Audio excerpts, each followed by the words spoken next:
일상생활배상 책임보험 중 누수담보에 관해 금융감독원 보도자료를 바탕으로 면밀히 살펴보겠습니다. 특히 3자에 대한 배상 책임보험이지만 내 집의 피해도 보상받을 수 있는 사례도 있으니 꼭 끝까지 시청 바랍니다. 이전 컨텐츠에 소개드렸다시피 배상 책임보험이란 일상생활이나 사업활동 등으로 타인의 신체나 재물에 손해를 끼침으로써 피보험자가 약관상 열거된 담보에 해당하는 법률상 손해배상 책임을 지는 경우 보험사가 배상 책임이 발생해 피보험자를 대신해 제3자인 피해자에게 손해를 배상하는 보험입니다. 또한 배상 책임보험은 자동차 보험, 일상생활 배상 책임보험, 학교 배상 책임보험, 체육시설 책임보험 등 이미 우리 생활 속에 폭넓게 확산돼 있으며 억울하고 무고한 피해자를 보호할 목적으로 그리고 배상 자력이 없는 가해자를 보호하기 위해 확장되고 있습니다. 최근 아파트, 빌라, 상가 등의 건물 노후화, 배관 파손 및 결함, 방수층 불량 등으로 아래층의 누수 피해가 빈번하게 발생함에 따라 금융감독원에서는 일상생활배상 책임보험 보험금 청구와 관련해 당 약관에서 정하고 있는 보험사고가 무엇인지, 보상기준과 범위 등은 어떻게 되는지를 숙지해 보험금 청구에 만전을 기해달라고 권고합니다. 특히 배상책임보험이므로 자기 집 피해는 원칙적으로 배상되지 않지만 그럼에도 배상되는 사례는 손해방지 비용에 해당되는 경우로서 구체적인 사례는 뒷부분에 설명드리겠습니다.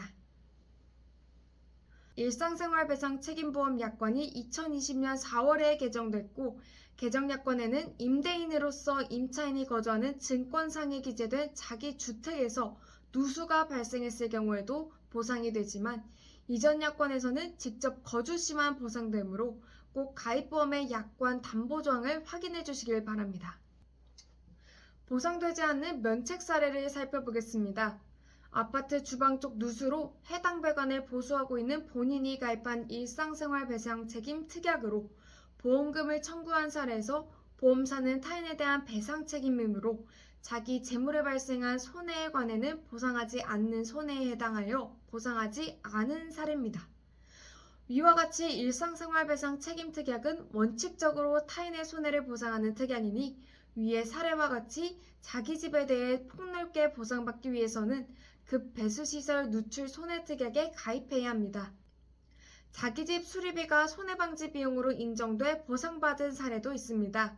이 사례에서는 자기 집을 수리한 후 보험금을 청구했으나 누수탐지비, 철거비, 방수 공사비는 손해방지 비용으로 인정돼 보상됐으나 타일 공사비와 폐기물 처리 비용은 손해방지 비용과 무관하여 보상되지 않은 사례입니다. 판례에도 보험사의 이익보다 가해자의 이익이 우선시된다면 손해방지 의무로서 인정되지 않는다고 판시했으며 대법원 판례에서도 관련 작업의 목적과 내용이 피해의 확대 가능성을 방지해야 한다고 판시했습니다. 또 다른 사례에서는 2019년 2월에 당해 보험에 가입한 가입자가 임대한 자가 주택에서 임차인의 거실로 누수사고가 발생한 사안에 일상생활배상 책임보험 개정 전 약관임을 이유로 보험금이 면책된 사안입니다. 이와 같이 임대한 자기주택 사고 시에는 꼭 20년 4월 개정 이후에 가입했는지 꼭 체크해야 합니다. 또한 하자보수비와 관련해서는 가입자는 객관적으로 타당한 가격임을 입증하여야 할 책임이 있다고 판결했으며 금감원에서는 누수와 직접 관련이 없는 항목이다 객관성이 담보되지 않은 경우 보상받을 수 없을 수 있으니 이 점이 우려스러울 경우 복구공사 시공 전에 업체로부터 받은 견적서를 미리 보험사에 확인하는 것도 좋은 방법입니다. 이상으로 일상생활배상 책임 특약 중 담보 내용과 누수사고에서 보상하는 손해와 보상하지 않는 손해에 대해 사례 살펴봤습니다. 구베로TV에서는 보험금 보상과 손해배상에 관해 고통을 겪고 있는 분들께 도움드리고 있으니 꼭 문의 주셔서 도움받으시길 바랍니다. 그럼 다음 시간에도 유익한 주제로 찾아뵙겠습니다. 이상 보험보상과 손해배상에 관해 유익한 정보를 제공하는 구베로TV였습니다.